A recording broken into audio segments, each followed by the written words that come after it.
So I'm Marina Moorhead. I'm the head of primary care for NHS England South West.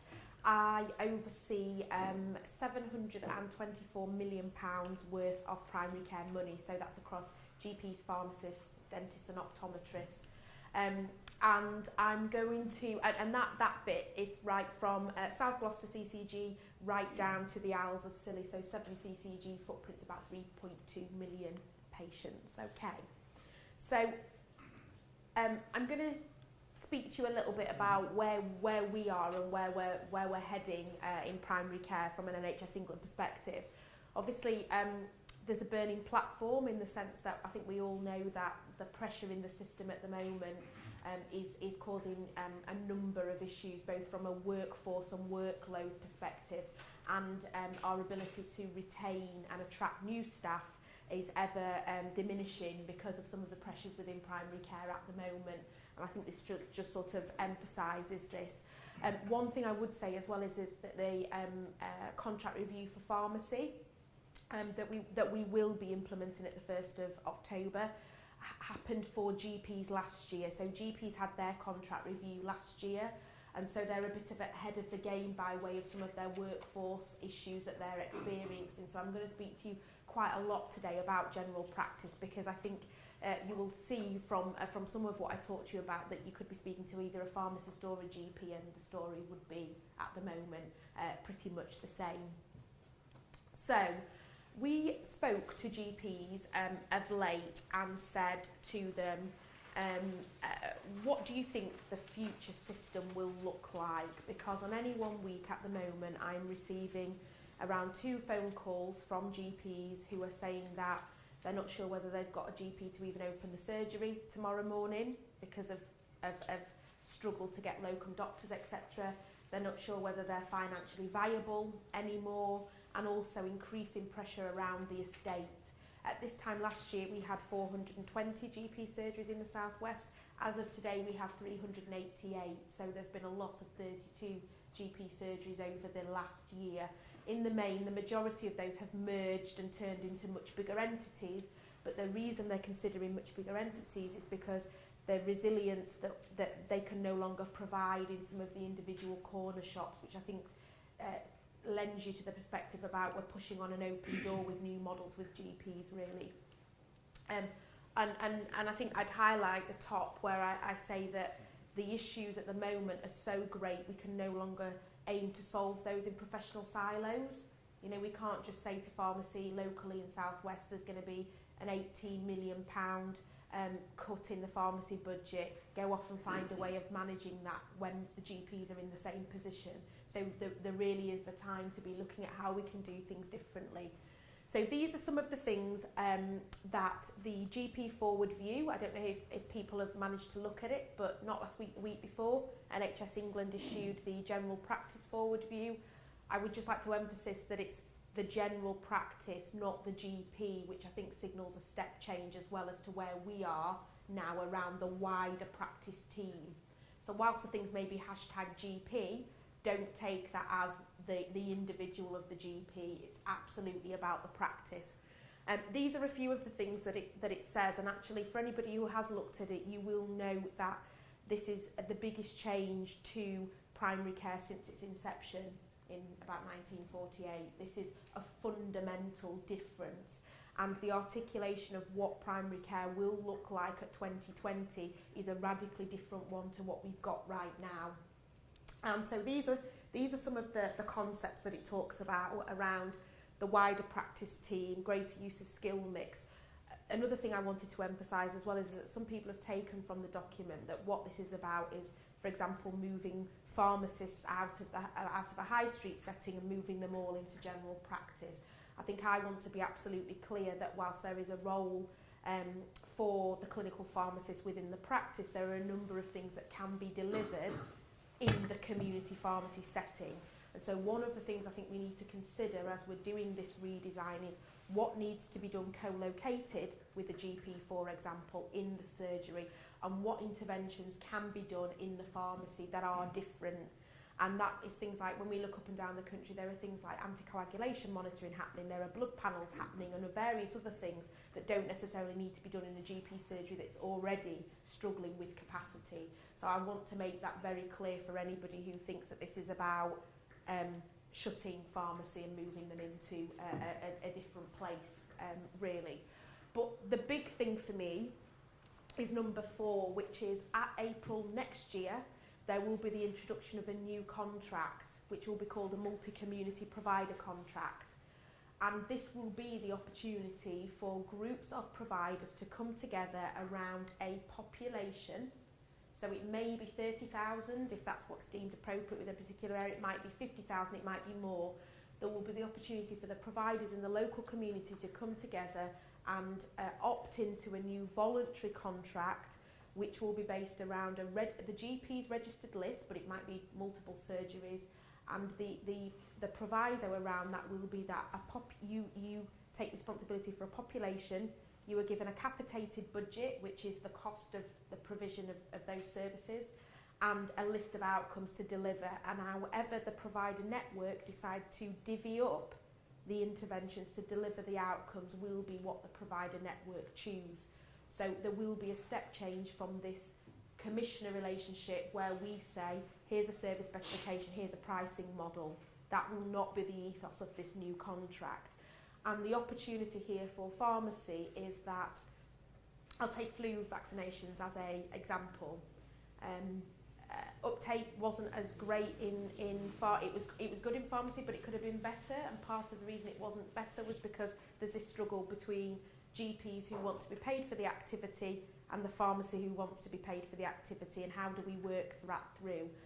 As an example, in this type of contract model, what a provider network would do is agree the list of interventions, who the right person is to deliver those interventions, and this contract would allow that to happen. We would put the incentives in the right place, as opposed to at the moment this competitive nature of actually the right person versus the money in the contractual framework. So this is going to be really, really exciting, and I also expect that we'll probably see GP practices thinking about how they back integrate the out of hours period as well as one of those bits of resilience, because we've now got in hours competing with out of hours, and it's actually the same services to intents and purposes. So that is something to look out for as we move on. And another bit that I'll take you on to in a minute, which will highlight this, is part of the work that we're doing at the moment is to encourage practices to come together in informal groups and start to plan the way that they deliver services. And that is a conversation that cannot happen without the local pharmacists being around the table. So we've kicked off a transformation of general practice programme, and we have we're just about to establish the programme board, and on that programme board there will be an LPC representative and David from the LPN.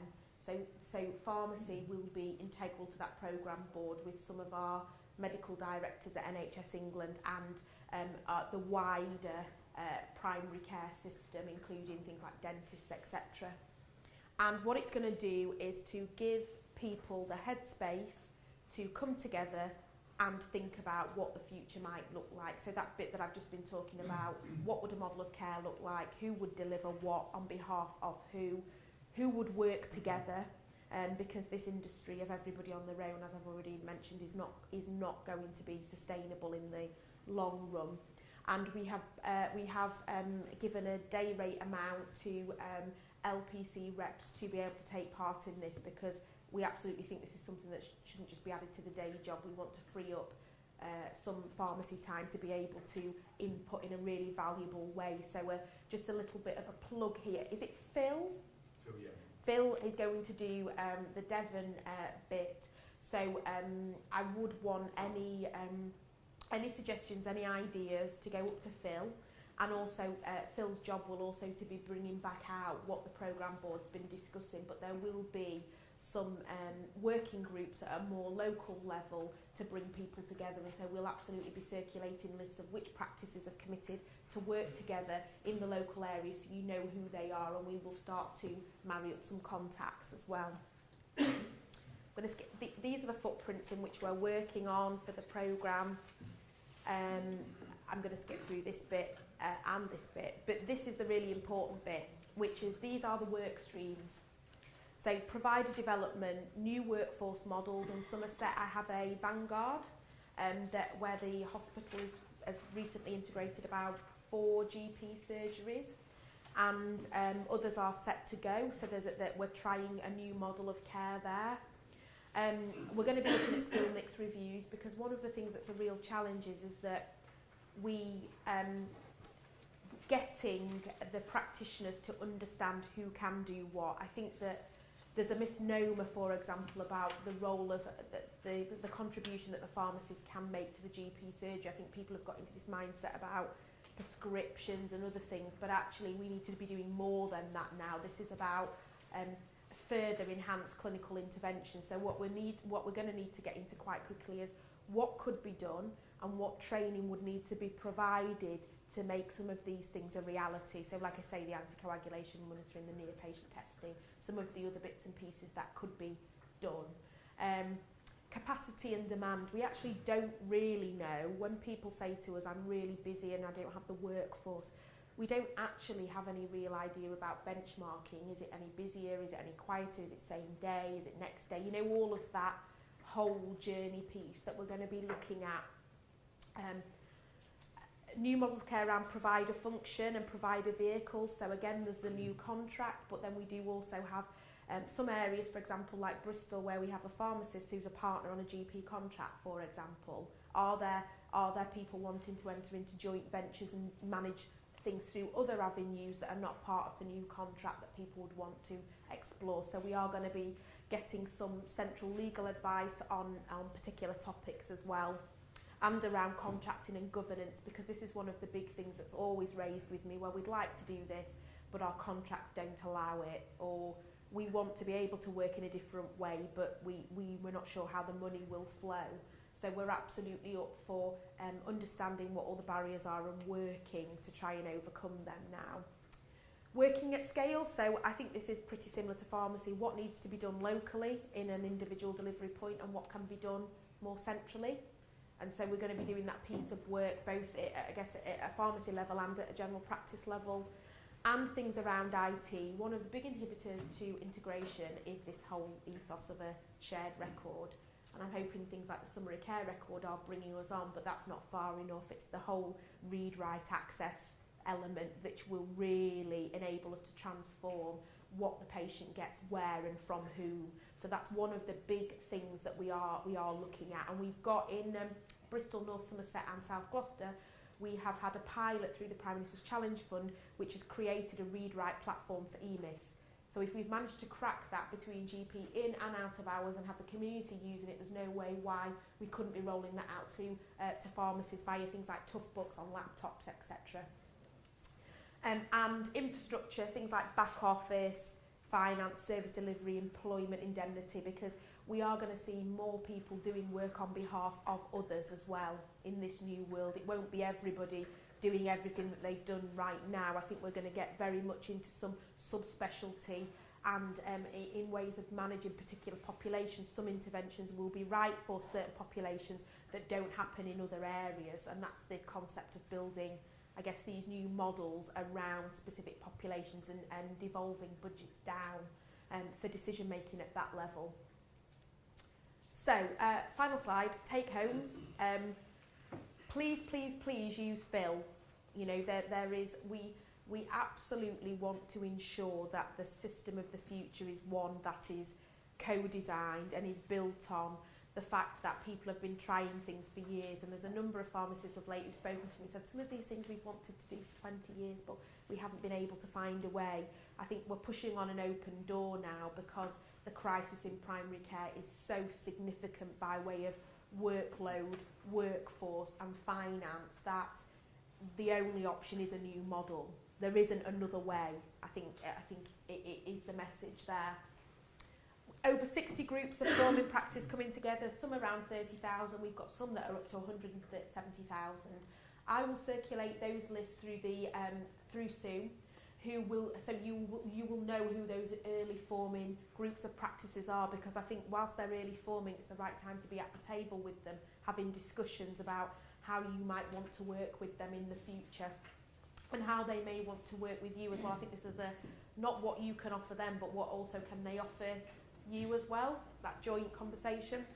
And the new contract as well. It would be really great if we can get some informal ways of working established this year, so that there are some volunteers at April next year to try out the new contract, which I think is the opportunity for how we move the money around the system in the right way. And final comment, anybody who has read the general practice forward view will see that whilst there is a overall intention to increase some of the baseline money, that there is a very clear intent there that the rest of the primary care system does receive some additional funding, but that money is a downstream from the decommissioning of other bits of the system.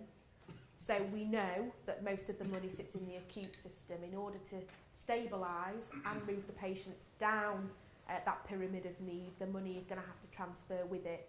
So the commitment, the opportunity with this new contract is to put the money where most of the patient activity happens, and make sure that the people are rewarded who deliver the right interventions to keep that population well and outside of a hospital setting, really.